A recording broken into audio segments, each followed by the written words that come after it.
Salam, xoş gördük yeni bir videoda hamınızı. Bugün sizinlə zilonlu boş resepti paylaşmaq istədim. Bunu bəlkə də çox adam bilmir, çünki mən də bunu bilmirdim. Qaynanam bişirəndə gördüm bu yeməyi, öyrəndim. Bildim ki, belə bir yemək var. Heç vaxt bunu nə görmüşdüm, nə yemişdim. Deməli, spanaq, şüyüd, bir də kişniş. Bunları təmizlədik. Spanaq daha çox olmalıdır. Şüyüdlə kişnişdən hərəsindən bir dəstə götürdük. Sonra yumurtanı soğutma eləyirik. Onu da yeməyin içinə qatacağıq. Gördüyünüz kimi belə biraz yekə doğrayırıq. Göyərtiləri çox dili balaca olmamalıdır. Göyərtiləri doğrayırıq, yuyuruq. Sonra artıq yeməyə bişirməyə başlayırıq. Soğança elədik. Soğanca qovurulandan sonra göyərtini içinə qatırıq.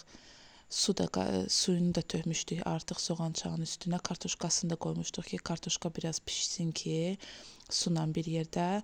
Sonra göyərtini qoyduq ki, göyərti çox pişib əzilməsin və belə dondurucuda bizdə kəröz var idi, onu da tökdük. Kəröz də olmalıdır. Sadəcə bizdə dondurucuda var idi deyə biz almadıq, elə onu götürdük, tökdük. Yumurtalar da gördüyünüz kimi beləcə tökürük içinə. Sonra hamısı birlikdə, bütün ərzaqlar birlikdə belə qaynayır biraz. Göyərti də bişir, hazır olur yemək. Yemək də belə olur. Sizə göstərmək üçün də belə çəkdim ki, görəsiz. Çox dadlı olur. Bilmirəm, mən göyərti sevirəm deyə mənim xoşuma gəldi, yoxsa necə. Amma evdə də hamı bəyənir, yer.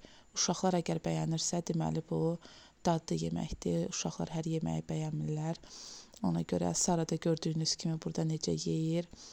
O da çox sevir bu yeməyi. Həmişə bişirəndə yeyir. Bu yemək həm də soyuq havanın daha çox yaxşıdır yemək soyuq havada. Çünki içinə mən belə sirkə də qatıram. Çox dadlı olur. Duru yeməklərə mən demək olar hamısına sirkə qatıram və qatıq. Bu göyərti ilə olduğu üçün qatıq qatanda daha dadlı olur. Bişirən hər kəsə nuş olsun. Görüşənədək.